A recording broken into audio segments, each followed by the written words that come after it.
The peace talks between Russia and Ukraine are set to resume today. Ukrainian negotiators and Kremlin will be holding the talks after both sides hailed the progress at earlier rounds to end the conflict. The peace talks will be held via video conferencing this time.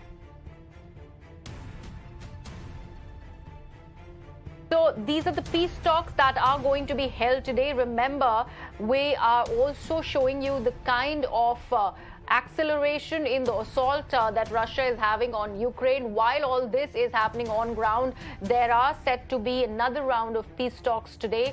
And this is also in the wake of the fact that both the sides had hailed the progress that both Russia and Ukraine are making when it comes to talking to one another and to actually resolving the differences and ending the conflict, which has been going on for the 19th day today.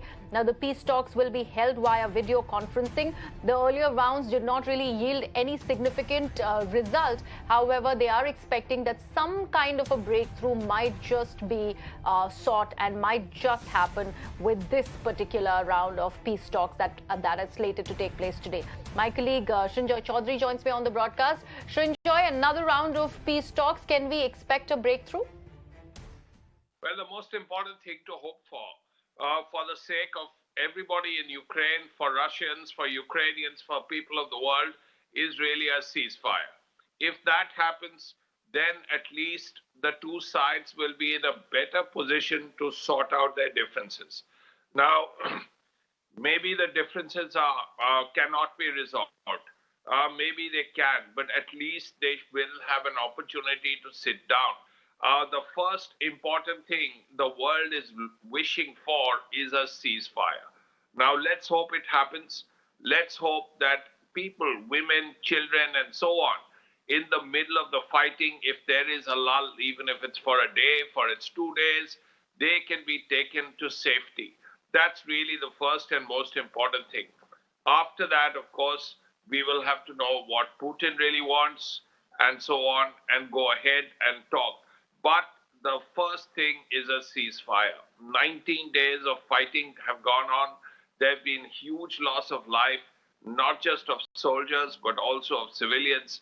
Economies of both countries have been hit. The world is suffering. But the most important thing is the high level of casualties.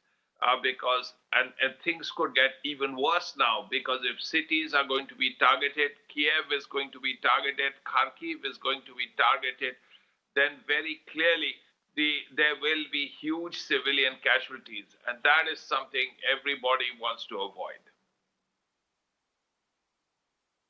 Right, Srinjoy, in fact, very important points that you're making. Also, the fact that US has warned China to actually not go ahead and, go ahead with any kind of help when it comes to, helping Russia with the sanctions. We have to also talk about the US journalist who's been shot dead. Now, US will actually go ahead and increase the kind of aggression that it has shown on Moscow. Nothing on ground yet, but at least when it comes to the by way of talk, that is happening.